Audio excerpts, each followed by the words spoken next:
Boker Tov. Attends, parce que ça, voilà, exactement. Ça fait vibrer le téléphone. Exactement. Vibrer le téléphone, c'est un problème. Boker Tov, Boker Tov, Boker Tov. On y va. On a une mitzvah bémet très importante à accomplir qu'on a déjà commencé depuis le premier jour de Pessah. Sfirat HaOmer. Sfirat HaOmer. Et il dit comme ça le Rav. Mitzvah al kol ish Israël lispor et HaOmer. C'est une mitzvah qui incombe à chaque juif de compter le Homer. Tu ne veux pas dire maintenant toi t'es rabbin alors tu comptes, toi t'es religieux alors tu comptes, et toi t'as une grande barbe ou une petite barbe tu comptes. Kol ish Israël. Chaque juif, comme il doit mettre des tefilines, d'accord, il doit compter le Homer. Il n'y a pas de. Chez Nehemar Batorah, écrit dans la Torah. Usfartem lachem imachorat hashabbat miyom aviyachem et omer atenufa. Sheva shabbatot temimiot tiena. Première fois dans la Torah qu'on doit compter, Rabbi Shimon, 7 semaines. Ad, et donc rappelez-vous dans la Gemara, dans ma Sechet, Chagiga, on a fait par rapport aux semaines. Sfirat HaOmer, il y a les Yamim et il y a les Shavuot. Tu te rappelles? Aïe. Ad, mais Kibou Chazal. Chazal nous disent qu'il y a écrit Mimachorat HaShabbat, le lendemain du Shabbat. Ça, c'est les Zdukim. Ils marchaient ma Bezicham. Et ils disent qu'il faut attendre le Shabbat d'après pour commencer à compter. C'est quand même Mimachorat HaShabbat. C'est à la fin du premier jour de Yom Tov de Pessah qu'on compte le Homer. Puisque même les Chagim, Yom Tov, il appelait Shabbat. C'est même un Shabbat. Vegam beyamenu. Et même aujourd'hui. Chez Be'avanot Arabim, Chara Bet Hamikdash, Ve'enu Korban Homer. Malgré qu'on n'a pas, malheureusement, le Bet Hamikdash. On ne peut pas amener le Korban du Homer, c'était un sacrifice, le Homer. Mitzvah l'Ispor. On a quand même la mitzvah de compter. Ve'yashomrim She'ab Bizmanazé, et mitzvah Minatora. Il y en a qui pensent que c'est une mitzvah de Horaïta. Ach, les dates Rov Aposkim, mitzvata midveri chachamim. Mais la majorité des décisionnaires pensent que la mitzvah de Sfirat HaOmer, c'est des Rabanan. C'est pas des Horaïta. Mais pas ce que vous avez dit juste avant. Oui. Quand il y a le Korban, quand le Bet Hamikdash, il n'y a plus le Bet Hamikdash. C'est pas marqué ça? Alors il y en a qui. Mais bon, on va pas faire les Gemara, mais d'accord. Ok. En tout cas, le Rov des Poskim, la majorité des Poskim pense que c'est Midé Rabanan, puisqu'on n'a plus le Bet Hamikdash. Il y a quelques décisionnaires qui pensent que c'est quand même, ça reste le comté des Horaïta, mais ils sont vraiment minoritaires. Ou le Fechach, Anu Mevakshim Bestium Asfira. C'est pour ça qu'à la fin de la Sfira, quand tu dis le jour J, qu'est-ce qu'on dit à la fin? Arachaman, ou Yarzir, Laounu, Avoda, Bet Hamikdash, Shivekuma, Bimerabenu, Amen. En tant qu'Adosh Baruch Hu, il nous fait revenir le Bet Hamikdash, qu'on puisse le servir et amener encore les Korbanot. Donc, c'est très important. Sur l'importance du Korban à Homer. Alors, c'était un Korban, l'Homer. Tu savais, c'est un sacrifice qu'on amenait. Le Midrash Rabbah, il dit comme ça. Écoutez bien. Amar Rabbi Berachia. C'est de quoi Berachia? Baruch. Baruch. Non. Non, ça on parle de la Gemara, c'est de la Gemara. Il y a 2000 ans. D'accord? Comment? Toi tu parles de Rabbeinu Bechaye. Toi tu parles de Rabbeinu Bechaye. C'est deux choses. Berachia, Bechaye, c'est pas le même. Amar Rabbi Berachia. Rabbi Berachia, c'est quel beau nom? C'est joli. C'est un Tana. Rabbi Berachia. Il bénit Dieu. Bon, d'accord. Ou bénit de Dieu. C'est un joli nom. Hein. Si vous avez des petits enfants là, des femmes enceintes et des machins, c'est un très joli nom. Berachia. Je cherche partout. Eh ben voilà, tu cherches un nom pour le prochain. Amar Rabbi Berachia. Amar Akadosh Brou les Moshe. Il a dit Hachem à Moshe Rabbeinu. À chaque fois que je fais je vous l'ai dit déjà ce que je vais dire maintenant, mais j'ai des frissons. Donc je vous le dis. À chaque fois que je fais un midrash ou quelque chose comme ça, d'accord? Je me dis, mais tu te rends compte le mérite qu'on a? Là, on te dit qu'est-ce que Dieu il a dit à Moshe Rabbeinu. Quel peuple il a ça? Quel peuple il a ça de savoir qu'est-ce qu'ils ont dit dans les détails, comment ils ont discuté ensemble? Là, on est en train de parler d'Hachem, à Kadosh Baruch Hu, que Hachem, Malekol Kevodo, on parle à Kadosh Baruch Hu, et on te dit ce que Hachem il a dit à Moshe Rabbeinu. Mais t'as conscience de ça? C'est unique, mon tzaddik. Amar HaKadosh Baruch Hu Moshe Rabbeinu, Lech emor lahem l'Israël, va et dis au Am Israël, Kshaïti noten lachem et aman, lorsque je vous donne la manne dans le désert, Haïti noten Omer l'école echad vechad mikem. Avec la manne, je donne aussi un Omer. D'accord? Omer les Gulgolet. C'est une mesure. Ada ou Dirtiv, comme écrit dans le Sefer Shemot, donc dans la paracha, Omer la Gulgolet. Alors, me dis pas pourquoi je t'appelle Gapal Gardas, parce que voilà, ça m'énerve. D'accord? Rabbi Daniel. Omer la Gulgolet. ועכשיו שאתם נותנים לי את העומר, et maintenant que vous allez m'amener vous le Homer où? Au Beth Amikdash, en Korban. En li la Homer, echad mikulchem. Alors moi je considère un seul Homer que vous apportez tous ensemble. Comme si je recevais un de tout le monde. Velod, et là, sheno shel chitim. Vous savez de quoi il venait le Homer? De quel soug? Comment on dit soug en français? Sorti. De quelle sorte de céréales ou il venait le... L'épeautre. De l'orge. C'est la manne. C'est de l'orge. On sait que c'est de C'est l'orge. quoi, c'est or? Je sais pas, je te demande. On sait que c'est de l'orge. On avait fait le cours sur ça. C'est de l'orge, bien, on sait. Velod, et là, sheno shel chitim, et là, shel seorim. C'est or. Ben oui, De quoi il vient le Homer? De Séor. Séor, c'est l'orge. l'orge. Et pourquoi est-ce qu'on a amené, on avait fait un cours sur ça il y a peut-être 3 ans dans une veillée, ou il y a 4 ans, il y a 3 ans, il y a 2 ans, je ne me rappelle plus, dans une veillée. Tu te rappelles? Parce que les hommes, ils mangent pas ça. C'est Ma'achal Behema. L'orge, le Séor, c'est Ma'achal Behema. D'ailleurs, c'est aussi ce que devait amener la femme Sota. La femme Sota, c'est la femme qui était donc accusée d'adultère. Et pour vérifier ce qu'elle faisait ou l'avait pas fait, son korban qu'elle devait amener, c'était korban de Séor, de l'orge. La Gemara dit en Sota pourquoi elle devait amener de l'orge. La même manière que elle a fait Maaseh Behema. La même manière que elle a fait un acte animal. Elle va amener un korban qui était le manger des animaux. Alors ici, pourquoi est-ce qu'on amène le Séor? Pourquoi est-ce qu'on amène le Séor? Parce que c'est Khal Behema. Pourquoi est-ce qu'on amène de l'orge? Séor. Pourquoi on n'aime pas Chitim? Chitim, c'est plus important. Chitim, c'est le blé. Chitim, c'est un korban plus important. Pourquoi on met le Séor? Séorim. Vous vous rappelez? Vous vous rappelez pas? Grâce à Dieu, elle oublie. Baruch Hashem, eh ben on répète, c'est bien. D'accord? On a expliqué, et on va réexpliquer Be'ez Hashem, mais juste parce qu'on n'a pas le temps d'entrer dans les détails, mais juste pour qu'on comprenne, on a expliqué que là maintenant on va entrer dans des jours qui sont le din. Yémé Adin. Sfirat Taomer, de Pessah jusqu'à Shavuot, mais bon, on va s'arrêter avec l'Akba Omer. Jusqu'à l'Akba Omer, c'est Yémé Din. Vraiment, c'est des yamim qui sont de rigueur. D'ailleurs, c'est peut-être pour ça aussi, et sûrement pour ça, que les Talmidim de Rabbi Akiva, ils sont décédés pendant cette période. C'est une période de djinn. Période de djinn. 1200 par jour, c'est ça, non? C'est pas devenu une période de dîner. Non. C'est une période de djinn. C'était une période de djinn et ils sont morts pendant cette période-là. D'accord? Et en fait, pourquoi? On a en fait 7 x 7. On a dit on a 7 semaines pour se préparer à Matan Torah, 50 jours. Et chaque jour qui va passer, on va se préparer à Matan Torah. Mais qu'est-ce qu'on fait en vérité? On avait expliqué qu'on va compter ici 7 semaines. À quoi elles correspondent cette semaine-là? Aux 7 sphirotes. C'est quoi les sphirotes? Aux 7 midot. On sait qu'à Kadjou, il a créé le monde à partir des sphirotes, à partir des sphères. Il y a les 3, c'est les mochines, c'est les plus importantes, c'est les plus grandes. Celles-là, on ne les touche pas parce que ce n'est pas le commun des mortels. C'est quelques Ichides Goula qui arrivent à pénétrer dans ces sphirotes-là. Il a fait Keter, Chochma et Bina, il a fait Meod. Et nous, on a les 7. Shesh Ktsavot, qu'on appelle ça. On a les 7 avec Malchut. C'est quoi? Chesed, Gvura, Tiferet, Netzach, Od, Yesod et Malchut. 7. Et en vérité, ça, ce sont des midot. Ce sont des traits de caractère. Chesed, la bonté, c'est un trait de caractère.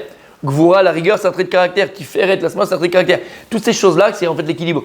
C'est les traits de caractère. Et comme vous le savez très bien, on a commencé à compter, on est déjà à une semaine. Et dans les livres dignes de ce nom, et tous les livres écrits comme ça, juste en bas, il y a les sphirotes en bas. Et le premier jour, c'est Chesed Sheba Chesed. Deuxième, c'est Gvura Sheba Chesed. Troisième, c'est Tiferet Sheba Chesed. Chaque jour, là maintenant, on va commencer à partir de ce soir, Gvura. Et ça va être Gvura Sheba Gvura. Après, ça va être Chesed Sheba Gvura, pardon. Gvura Sheba Gvura. Après, c'est Tiferet Sheba Gvura. Après, c'est Netzar Sheba Gvura. Après, c'est Hod Sheba Gvura. Après, c'est, d'accord? Yesod Sheba Gvura et Malchut Sheba Gvura. Et chaque semaine et chaque jour, on va être metaken. On va réparer une mida. Mais pourquoi il faut 7 semaines de préparation et 49 jours jusqu'au 50e à Shavuot? C'est lié aux 49 niveaux d'impureté. Tout à fait, c'est aussi lié exactement 49 degrés de Chokhma, de Bina, de Gdusha, de ce que tu veux, il y a fait Meod. Lama, pour se préparer Matan Torah, Lama, Derech Eretz, Kadma la Torah. Et ça, malheureusement, mes amis, on l'oublie trop souvent. Derech Eretz, Kadma la Torah. Derech Eretz, Kadma la Torah. C'est pour ça qu'on te dit que le savoir-vivre, il devance Bichlal la Torah.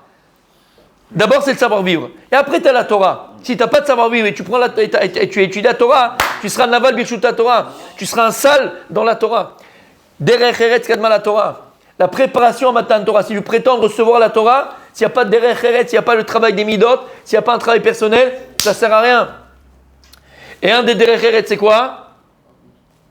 Chesed. C'est quand tu es à table et tu es avec ton père, qu'est-ce que tu dois faire? Oui. Tu ne peux pas faire moti avant ton père. Tu ne peux pas faire moti avant ton père. Oui. Oui? Si moi je suis à table avec mon rave, est-ce que je peux faire avant mon rave? Ben je peux pas faire avant mon rave. Plus rien, moi. Si moi je suis avec mon rave à table, je peux pas faire avant mon rave. C'est un message pour au Dashi. Non! Ça s'appelle Derech Eretz. Ça s'appelle Derech Eretz. Bien sûr. Ça s'appelle Derech Eretz. Tous les jours. Si maintenant tu vas dans à l'hôtel, ok? Il y a les plateaux, là, pas les plateaux, tu vas te faire du machin, d'accord? Tu vas te servir. Buffet. Tu connais les gens dès que ça ouvre, comment ils sont comme des sauvages dans des bars? Ça s'appelle un animal, ça. Derech Eretz, laisse les animaux passer. Toi, tu prends ton plat, tu te sers gentiment. T'as pas besoin de courir et tu fais le fou dans toute la salle. Il n'y a pas de... Non, ce qui est bien dans la kidouche, c'est Biou Hametz. Même les assiettes, ils mangent. Là, il ne reste plus rien. C'est facile pour Jérôme. C'est facile pour Jérôme. Donc ça s'appelle Derech Eretz. Tu vas, il y a plusieurs personnes. Moi, je vous dis ça quand je me rappelle quand j'étais à Mir. Moi, j'étais à Bref, j'étais pas à Bochour, mais à Mir, tout ça, tu pouvais manger aussi le midi là-bas. Moi, je rentrais pas à la maison. Je peux pas, c'était trop loin d'où j'habitais. Donc, première fois, je suis parti au réfectoire. Ouais. Moi, j'y vais la fleur au fusil, hein, comme la France en 39, quoi. Tranquille, hein, je me dis, c'est bon. J'ai été une fois, j'ai pas été deux fois. Tu comprends? Mais tu vois ce que je veux te dire? Même dans une yeshiva. Ah, calme-toi, j'ai pas dit ça. Pourquoi tu dis des choses que j'ai pas dites? D'accord? Tu commences Derech Eretz, t'es à l'hôtel, t'as jamais été à l'hôtel, tu vois des sauvages, on dirait qu'ils n'ont pas mangé, ils ont mangé il y a 2 heures comme des bœufs, et ils sont là, ils vont se disputer. Reste assis, de toute façon ils remettent toujours, Blainara c'est sans fin, Blainara, non on a tous été, d'accord? C'est sans fin. Oui. Attends le deuxième passage, toi tu te sers comme un Ben Adam. Oui. Derech Eretz Kadma la Torah. Le cours sur Bereshit que tu as fait. T'es pas obligé d'aller. On ne plus. Oh bah non. Tu vois, ça sert à rien. Oh, mais j'en avais fait 18 sur Bereshit, il me fait sur Bereshit. Hein?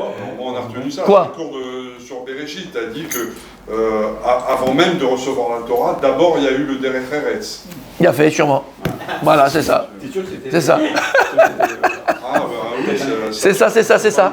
Et donc c'est pour ça qu'on va compter 7 fois 7. Et non pas 7 sur 7. Anne, viens avec moi. D'accord? Saint-Clair. D'accord? On va compter 7 sur 7. Pourquoi? Pour travailler nos midot. Derech Eretz, Kadma la Torah. C'est pour ça qu'on devait amener quel korban? Korban de Seorim. Seor, c'est le korban des animaux. On vient et on montre à Kadosh Baruch Hu au Beth Amikdash, on amène le Seor pour montrer qu'on a tué nos mauvaises midot. On a tué notre Nefesh Behemi. On a tué notre âme animale. Donc qu'est-ce qu'on a amené à Kadosh Baruch Hu en korban pour le Homer? Seorim. Shamata, pour montrer que ce qu'on a tué, c'est ce qu'on a enlevé, c'est ce qu'on a réussi à travailler. C'est horrible, c'est des animaux. Ça, c'est ce qu'on avait dit tous les ans, Baruch Hashem. Mais on continue.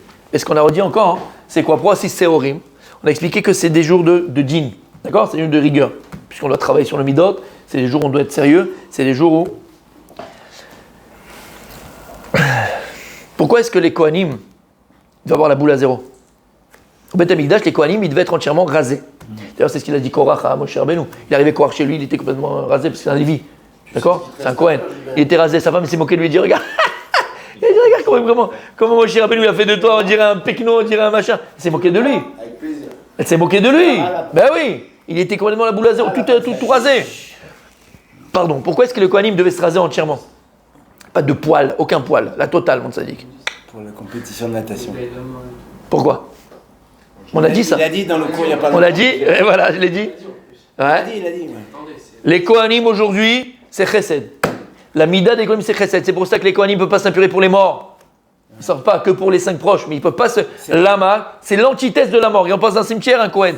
C'est la bonté, c'est le Chesed. Et le Chesed, c'est l'antithèse du din. Chesed, Neged din. Et le din, c'est la quoi? C'est la fin. C'est quelque chose qui met fin. Manspar, les 5 lettres sophiotes qui mettent fin à un mot. Et c'est quoi le plus grand exemple du din barolam? C'est la mort. Elle met fin à la vie. Donc les Kohanim qui sont l'antithèse de quoi? Du din, de la rigueur et donc de la mort. Ils sont entièrement chesed. Ils ne peuvent pas. Donc tu amènes un korban. Quand tu amènes un korban, c'est quoi le korban? Il n'y a pas plus grand chesed d'Hachem que d'amener un korban, un sacrifice. Il n'y a pas plus grand chesed. Normalement, la personne devrait partir à la place pour ce qu'elle a fait. Akadosh lui a dit, tu as une expiation. Tu amènes le korban à ta place. Il n'y a pas plus grand chesed que ça. C'est pour ça qu'au Beth Amikdash, on ne devait pas utiliser de métal à sourd. Pourquoi? Parce que cette chose-là que tu utilises pour faire la guerre et pour tuer, chez Beth Amikdash, Shalom, Yerushalayim, Chesed, le Kohanim, ça n'existe pas. C'est entièrement Chesed le Beth Amikdash. Il n'y a que du Chesed, que de la bonté. Donc c'était quoi, de l'or? C'est pour ça, que de la bonté. C'est pour ça que le Kohanim il se rasait entièrement. On avait dit c'est quoi Sear? Sear, mais la chaîne Shiur. Shiur, Sear, Sear, Shiur, c'est les mêmes lettres. Juste que tu prends le point du shin et tu le mets à gauche ou à droite. Sear, Shiur. Et c'est quoi un Shiur? C'est une mesure. Et c'est quoi une mesure? C'est une limite. C'est quoi une limite? C'est le din. C'est le din. Le Shiur, c'est ce qui fait le din. Oui ou non? Shiur, c'est le din. Donc c'est pour ça que les Kohanim. Comment? Le Sear, c'est la fin de la. CA, la chaîne Shiur. CA, d'accord. Et pourquoi? Parce qu'il y a plein de choses qui vont être déterminées par rapport au CA. Par exemple, quand est-ce qu'on détermine qu'un enfant il est bar mitzvah ou la fille elle est bat mitzvah? J'te Seharot. Pourquoi est-ce qu'on donne j'te Seharot? CA, ça donne une limite, ça donne une. T'as compris? Un cadre, ça donne une définition. Voilà. Ça donne une définition. CA, Shiur. CA, Shiur. Le CA Ba'adam, c'est le din. À l'inverse de la barbe, hein, on parle des cheveux et des poils, pas de la barbe. On parle d'Afka de Seharot. C'est pour ça qu'on a amené quoi? Korban, Shel, Seorim. Seor, les shon Shiur.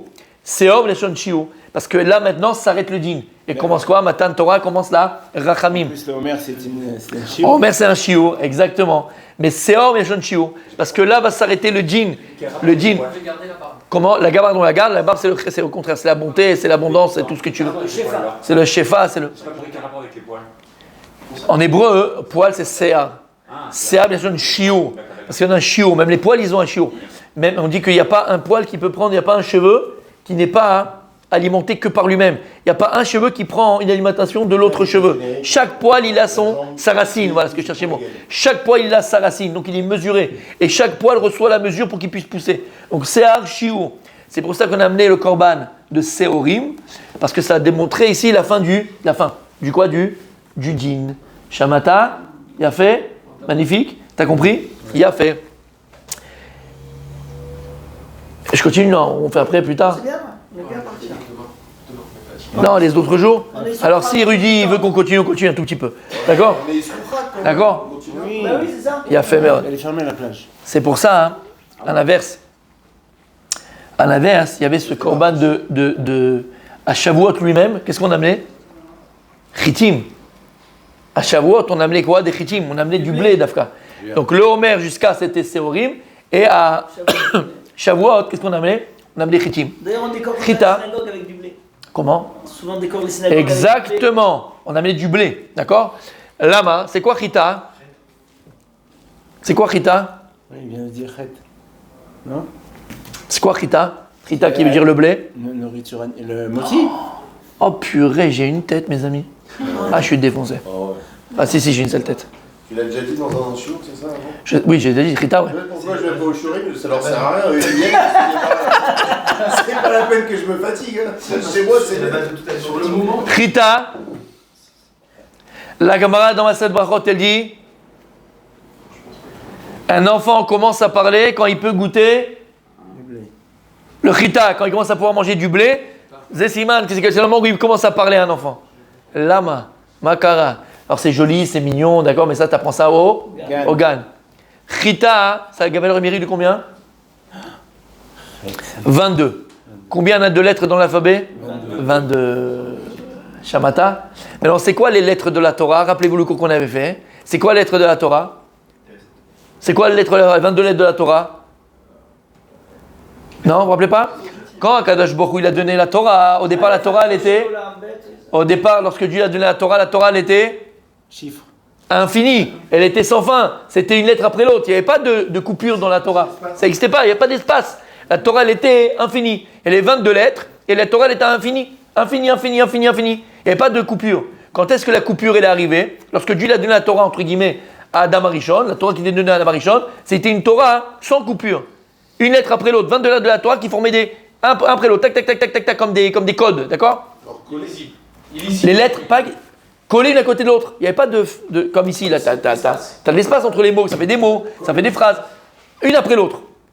Quand est-ce que la Torah elle s'est séparée, les mots se sont séparés, les lettres se sont séparées, les mots se sont séparés, ça fait des phrases. On avait fait le cours. À partir de la faute d'Adam Arishon, puisque Adam Arishon, en mangeant du Etz Adat Tovara, en mangeant de l'arbre de la connaissance, qu'est-ce qu'il a amené dans le monde? La Mita. Et c'est quoi la Mita? C'est Mita Tadin. Et c'est quoi le Din? C'est qu'est-ce qui met fin. Et donc à Kadosh Baruch Hu, il a donné les lettres Sophiyot. Après la faute d'Adam Arishon, Hachem il a donné les lettres Sophiyot, les lettres finales, Manspach.